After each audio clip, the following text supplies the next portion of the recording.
मेरे सभी भाई बहनों को जय मसीह की और मैं स्वागत करता हूं मेरे इस channel the power of prayer पे।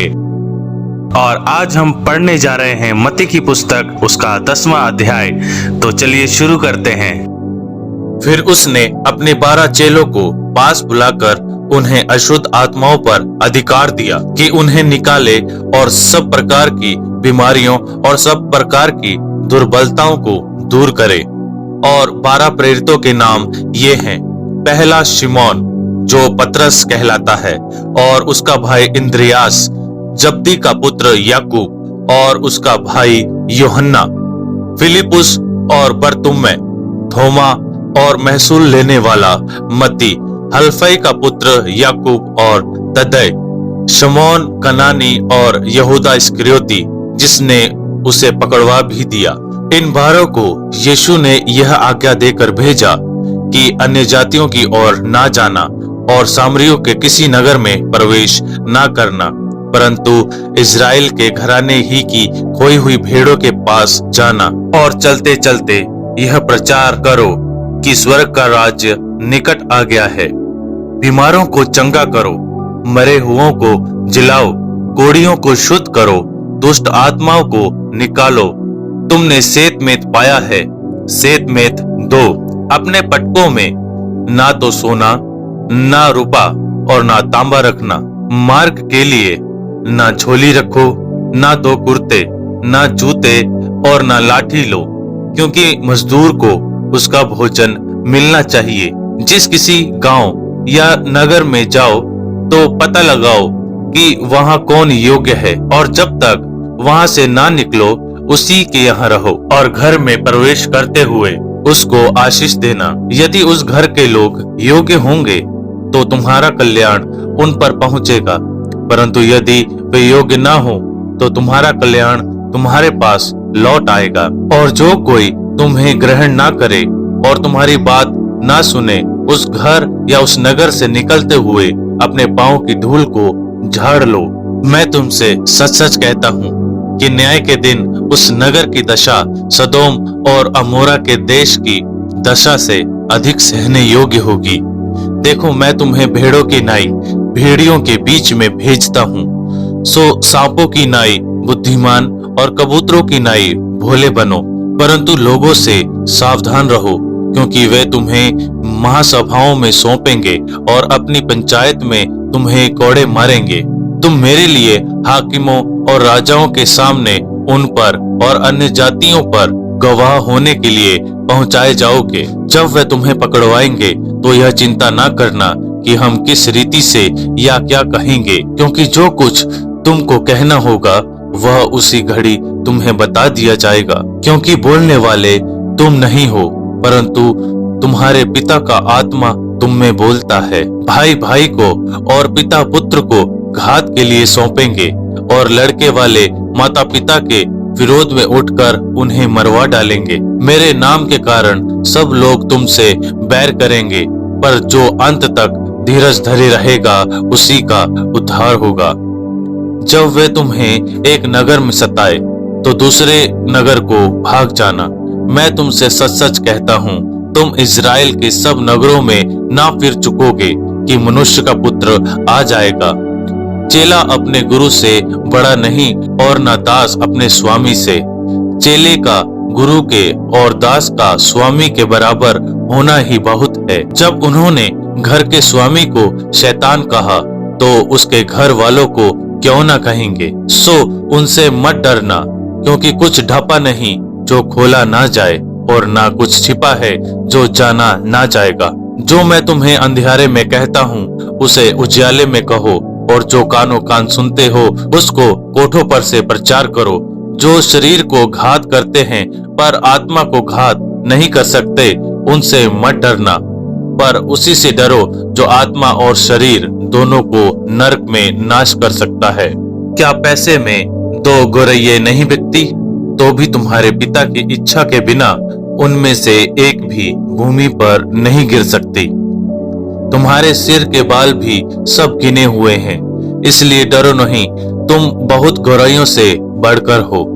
जो कोई मनुष्य के सामने मुझे मान लेगा, उसे मैं भी अपने स्वर्ग पिता के सामने मान लूंगा, पर जो कोई मनुष्य के सामने मेरा इनकार करेगा, उससे मैं भी अपने स्वर्ग पिता के सामने इनकार करूंगा।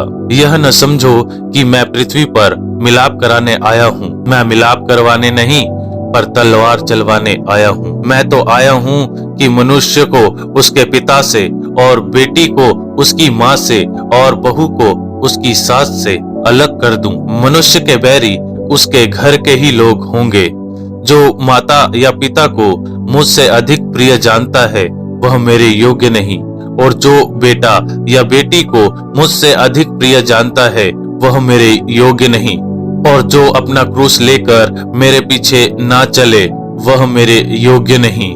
जो अपने प्राण बचाता है, वह उसे खोएगा, और जो मेरे कारण अपना प्राण खोता है, वह उसे पाएगा।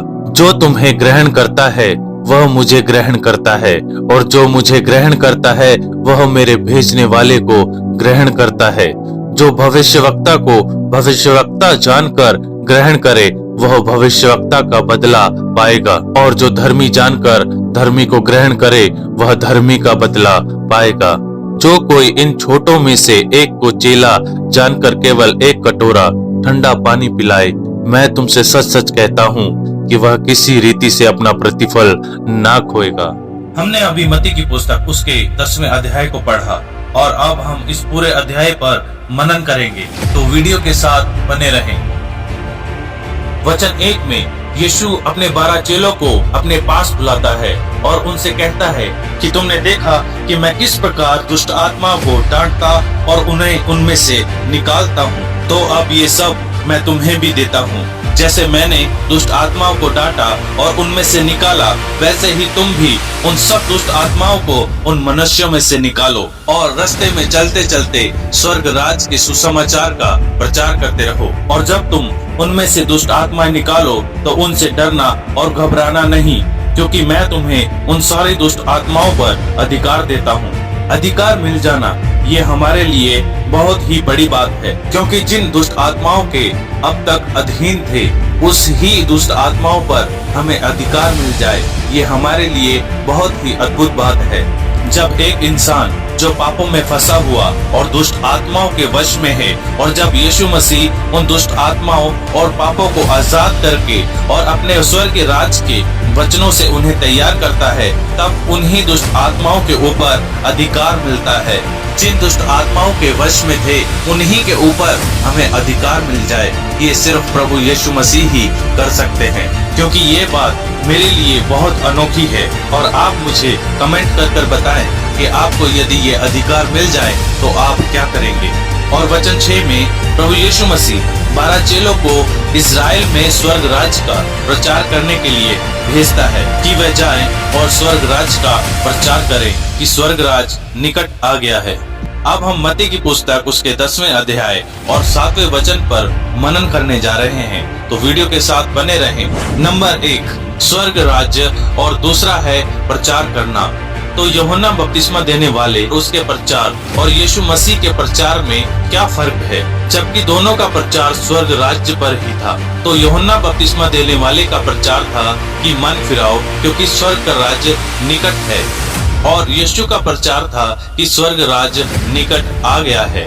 इसका मतलब ये है कि यूहन्ना यीशु के आने की बात करता है कि जब वो आएगा तब वो सबको स्वर्ग की बातें, स्वर्ग के वचनों से तुम्हें समझाएगा। और बहुत सी बातें हैं जो यीशु कहता है कि मैं आ गया हूँ। और हम सुसमाचार की पुस्तकों में भी पढ़ते हैं कि यीशु सिर्फ स्वर्ग के इस राज्य की बात करता है कि हम स्वर्ग में पिता के पास कैसे जा सकते हैं, और स्वर्ग कैसा है, और कौन कौन स्वर्ग जा सकता है। और अब हम बात करते हैं नंबर 2 प्रचार करना। परमेश्वर जब भी कुछ नई योजना शुरू करते हैं और कुछ खास कार्य करने वाले होते हैं, तब परमेश्वर उस कार्य से पहले प्रचार प्रसार करवाते हैं। कुछ खास चुने हुए जनों से परमेश्वर बात करके उस विषय में जो परमेश्वर का कार्य है, उनसे पूरे संसार में प्रचार करवाते हैं। तो चलिए बाइबल से हम इसका उदाहरण लेते हैं। जैसे नूह, जब परमेश्वर ने जल प्रलय से संसार का नाश किया, उससे पहले नूह से प्रचार करवाया कि परमेश्वर 40 दिन और 40 रात तक मींह बरसाएगा और पूरे संसार को और पापी संसार वासियों को नाश करेगा। तब नूह भी ये प्रचार करने लगा कि संसार में पाप बहुत बढ़ गया है, इसलिए परमेश्वर पानी के साथ इस पूरे संसार को नाश करने वाला है। पर लोगों ने नूह का मजाक उड़ाया और इसके बाद परमेश्वर ने अपना कार्य पूरा किया। अब एक और जन है जिससे परमेश्वर ने बात की, उसका नाम है मूसा। मूसा के द्वारा परमेश्वर ने व्यवस्था स्थापित की। मूसा से पहले पूरे संसार में कोई और व्यवस्था नहीं थी और मूसा के द्वारा परमेश्वर ने बहुत बड़े बड़े कार्य किए। नंबर 3 पर है योना। योना से भी परमेश्वर ने बात की और निनवे देश में मन फिराव का प्रचार करवाया और निनवे के लोगों ने अपना मन पापों से फिराया और परमेश्वर ने निनवे देश के लोगों पर दया की और निनवे देश को नाश नहीं किया और उन पर दया की। और हम चौथे नंबर पर देखते हैं कि 2 गवाह। प्रकाशित वाक्य की पुस्तक में ये 2 गवाह आखिरी यानी लास्ट समय पर प्रचार करने के लिए आएंगे और इनका प्रचार मन फिराव का होगा और ये अंत के समय में आएंगे और इनका प्रचार होगा कि अपना मन पापों से फिराओ क्योंकि न्याय का दिन निकट आ गया है। क्योंकि ये दोनों गवाह शैतान के 7.5 साल के अंदर प्रचार करेंगे और उनके पास ये अधिकार होगा कि वो बारिश को रोक दें और अकाल जैसी स्थिति बना दें, बिल्कुल एलिया के जैसे। अभी हमने 4 प्रकार के प्रचारकों के बारे में जाना और बिल्कुल ऐसे ही यीशु ने अपने चेलों को प्रचार करने के लिए भेजा और अधिकार भी दिए कि लोगों में परमेश्वर की दया को दिखाएं, जैसे लोगों को चंगा करना, उनकी समस्याओं के लिए प्रार्थना करना और प्रचार करना कि स्वर्ग का राज्य हमारे बीच में आ गया है। इसलिए अपने पापों से मन फिराओ और यीशु के वचनों पर विश्वास करो। और वचन 12 में प्रभु यीशु मसीह चेलों को ये सिखाते हैं कि जब किसी के घर में जाओ तो उस घर के लिए आशीष मांगो। जो विश्वास करेगा वो उस आशीष को प्राप्त करेगा। इसीलिए आप भी जब प्रभु यीशु मसीह का दास आपके घर में आए तो उसका आदर करें, भोजन और दान के द्वारा उस दास की सेवा करें। तब प्रभु का दास आपके लिए प्रार्थना करेगा और आपका पूरा घराना आशीषित होगा। और वचन 16 में प्रभु यीशु चेलों को समझा रहे हैं कि पापी संसार में जब तुम स्वर्ग राज्य का प्रचार करोगे, संसार के लोग स्वर्ग की इन बातों को नहीं समझेंगे, क्योंकि जो लोग अपने पापों को नहीं मानते और अपने पापों को नहीं छोड़ना चाहते तो शैतान उन्हें तुम्हारे विरोध में इस्तेमाल करेगा। इसलिए प्रभु यीशु मसीह संसार को भेड़िया नाम से संबोधित करते हैं। आज भी हम ये देखते हैं कि जब प्रचारक गांव और उनकी गलियों में जब प्रचार करते हैं तो वो गांव वाले इकट्ठे होकर उनका विरोध करते हैं और उनको प्रचार करने से रोकते हैं। और ऐसा करने वालों के लिए प्रभु यीशु मसीह चेलों से कहते हैं कि मैं तुमसे सच सच कहता हूँ कि न्याय के दिन उस नगर की दशा सदोम और अमोरा के देश से भी भयानक होगी। संसार के लोग प्रचार का विरोध करके खुद ही की हानि का कारण बनते हैं, क्योंकि संसार के परमेश्वर ने यानी शैतान ने उनकी बुद्धि बंद करके रखी है और वो लोग पापी जीवन से संतुष्ट हैं और वो आजाद नहीं होना चाहते। उन लोगों को इस बात पर गर्व भी होता है। तो इनको कौन बचाए? इनको बचाने वाला कोई भी नहीं, क्योंकि उद्धार तो केवल यीशु के पास है। और ऐसे लोग यीशु मसीह के दासों को धक्के मारते और उनकी निंदा भी करते हैं तो वे कैसा प्रतिफल पाएंगे? मैं चाहता हूँ कि आप इस विषय में सोचें। वचन 26 में प्रभु यीशु मसीह मनुष्य से डरने के लिए मना करते हैं। जब मनुष्य तुम्हारा विरोध करे तब तुम अपनी बुद्धि के साथ उन्हें जवाब मत देना, क्योंकि पवित्र आत्मा उस समय तुम्हें बताएगा कि तुम्हें क्या कहना है और क्या प्रचार करना है। तो लोगों से बिना घबराए प्रचार करो और उनसे मत डरो। और वचन 28 में प्रभु यीशु मसीह इस बात को और भी साफ तरीके से समझाते हैं कि जो सिर्फ शरीर को घात करते हैं उनसे मत डरो, मतलब लोगों से, पर जो शरीर और आत्मा दोनों को घात करता है उससे डरो, यानी कि परमेश्वर से।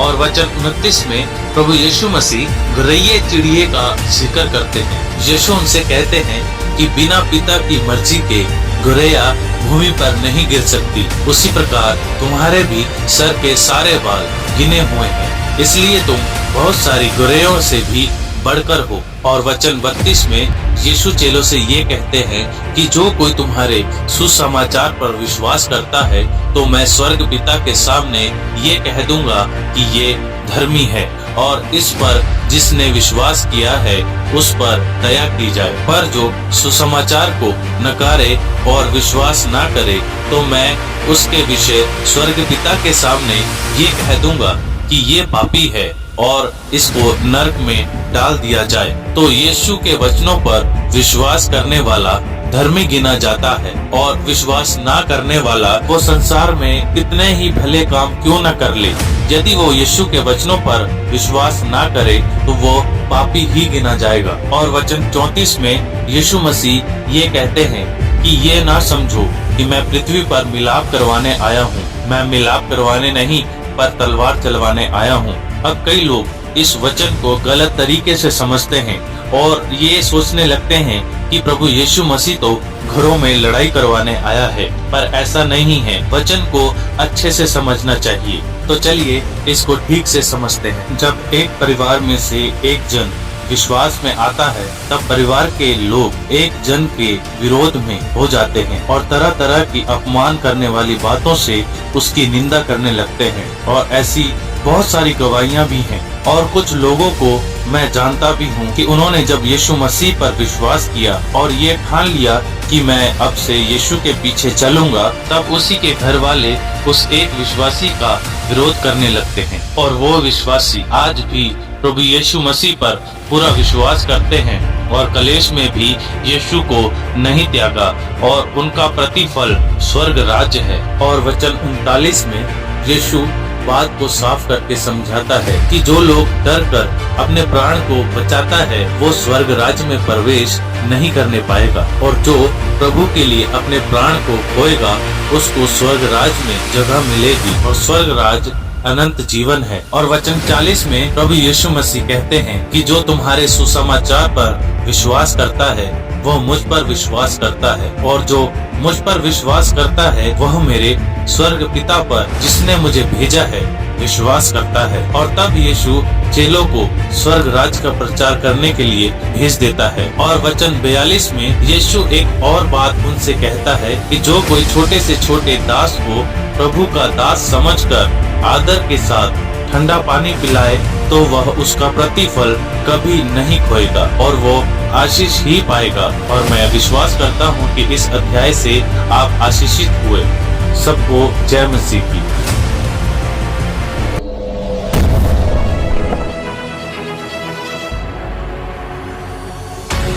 मैं आशा करता हूं कि ये वीडियो आपको पसंद आई और आपको इस वीडियो से बहुत कुछ जानने को और सीखने को भी मिला और आप आशीषित भी हुए। तो इस चैनल को सब्सक्राइब करें और बेल आइकन पर ऑल को सिलेक्ट करें ताकि मेरी हर वीडियो आपको मिलती रहे, और इसको शेयर भी करें ताकि आपके साथ साथ और लोग भी इस वीडियो से आशीषित हो सके।